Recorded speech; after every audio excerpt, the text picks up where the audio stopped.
campuses. So while pro-Palestine protests occurred on several campuses around the U.S., the demonstrations that rocked Columbia University in New York last spring have been a particular focus of this Trump administration, which recently moved to cut $400 million in federal funding for that Ivy League school. Earlier this month, the administration also detained and is now attempting to deport one of the leaders of those Columbia protests, Mahmoud Khalil, claiming that the green card holder from Algeria is a Hamas sympathizer. So he is, again, possibly facing deportation for leading those protests at Columbia. He's now facing a lawsuit from the hostage families of the October 7th attack. They claim Mahmoud Khalil aided and abetted Hamas in acts of international terrorism.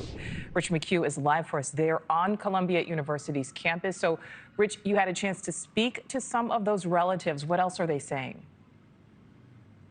Well, they called Khalil and these groups a propaganda arm, a New York City propaganda arm of Hamas, and that this is a coordinated effort to push Hamas messaging here at Columbia and on campuses around the country.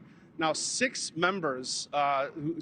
family members who lost loved ones to Hamas in those October 7th attacks, they filed the suit along with 3 students here at Columbia.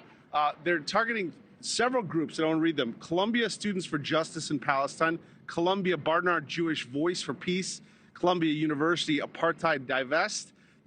Those are 3 on campus. There's 1 off campus. Individuals in those groups, too, among them is Mahmoud Khalil, the ringleader of the campus protests here at Columbia last spring. Earlier, I spoke with Iris Weinstein-Hagai, whose parents were captured by Hamas and murdered in those October 7th attacks. Here she is. We're not only battling this ongoing war, but it's also an information war. It's a propaganda war. And, we are a small group of people, 59 families fighting to get our loved ones back in a sea of false propaganda and misinformation. And groups like the ones that we're suing are responsible for a lot of that. So that was the main reason to, hold these people accountable on their promotion of ongoing crimes of terrorism.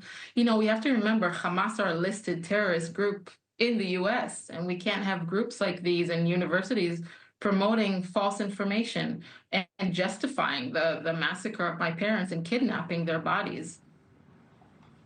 She says she wants to see Khalil face either prosecution or deportation. Now, according to the suit, they allege that 3 minutes before the Hamas attack that began on October 7th, the Columbia arm of Students for Justice in Palestine posted on Instagram, quote, "We are back," and that viewers should stay tuned. But before the attack, that account had been dormant for months. Now, I want to bring in an attorney for the plaintiffs. His name is Ben Schlager. So you filed this lawsuit. What is the evidence that you have of this coordination? So aside from the the precipitating Instagram post, which is pretty incriminating in and of itself, on October 8th, professionally rendered pamphlets and flyers that were labeled the NSJP Toolkit proclaimed essentially that they were engaged in a unity intifada that is being governed by Hamas. The material had a picture of a paraglider on it. Even Israeli intelligence didn't know about paragliders until the attack itself. And this material was clearly created before October 8th when it was distributed. And that was here on campus? That was here on campus and in campuses throughout the country. Now, is this about money? I know there's a money component to this, but is this about exposing the network? So there's very little money that I think is going to be implicated in this. There are a lot of diffuse organizations. This is about peeling back the layers of coordination which we know to exist and demonstrating and displaying them to the world in order that people can judge for themselves the extent to which this has permeated American campus and society. Now, three of the students here that are in this lawsuit, we tried to speak with them. They are fearful. They are soldiers.